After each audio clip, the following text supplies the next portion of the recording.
زمین میری ہے تم کاشت کرو، مجھے کو اتنا ٹھیکہ دیتے جانا، حرام مطلق۔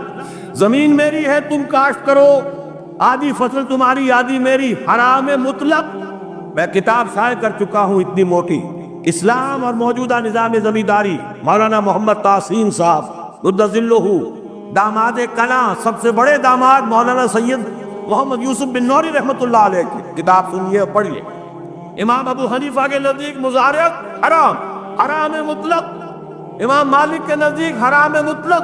امام شافعی کے نزدیک کھلے کھیت میں حرام مطلق، باغ کے تابع زمین میں ہو سکتی ہے مساقات کے تحت۔ ہاں، امام احمد بن حنبل نے جواز کا فتویٰ دیا اور امام ابو حنیفہ کے دو شاگردوں نے جواز کا فتویٰ دیا، قاضی ابو یوسف نے، امام محمد نے رحمہم اللہ۔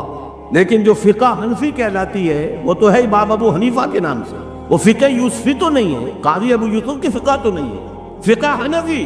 امام ابو حنیفہ کا فتویٰ حرام مطلق، جس کی زمین ہے خود کاشت کرے یا اپنے کسی بھائی کو دے دے، متعدد احادیث اس کی ہے، لیکن جس بھائی کو دے دے گا اس سے پھر ایک دانہ بھی لینا اس کے لیے جائز نہیں۔ اس میں سوال پیدا ہوتا ہے کہ مزاربت کیوں نہیں ہو سکتی؟ اس میں نوٹ کیجئے، مزاربت اس لیے نہیں ہو سکتی کہ یہاں وہ جو کیپٹل ہے وہ فکسڈ ہے۔ جیسے میں نے فرق بتایا مکان کی کرائے کا، وہاں کیپٹل فکسڈ ہے، فلوئڈ کیپٹل دیں گے کسی کو وہ بڑھ بھی سکتا ہے گھٹ بھی سکتا ہے۔ مکان جو اگر کسی کو دیا وہ کیا دے گا؟ اس میں سے ایک مہینہ رہے گا، بس اس کا کرایہ لے لیجیے۔ زمین پر جو محنت کرے گا، مشقت کرے گا، پورے سال یا 6 مہینے لگائے گا، اگر فصل تباہ ہو گئی، زمین کا کیا بگڑا؟ زمین تو پھر اگلی فصل کے لیے تیار کھڑی ہے۔ بیڑا غرق کس کا ہوا؟ مضارع کا۔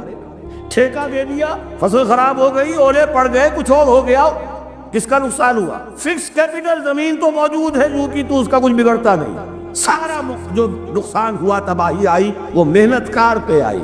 لہذا مزاربت یہاں ممکن ہی نہیں۔ شراکت ہو سکتی ہے، 10 آدمی اپنی زمینیں جمع کر لیں اور مل جل کر کوآپریٹو بنا لیں تاکہ اس میں جو ہے وہ زرعی آلات بھی خرید سکے اور کام کر سکے، ٹھیک ہے، مل کر بانٹ دیجیے۔ شراکت ہو سکتی ہے، مزاربت کے پیرلل زمین میں ممکن نہیں ہے۔ یہ زمین کا سود ہے بدقسمتی سے جو امت مسلمہ نے اپنے لیے حلال کیا ہوا ہے۔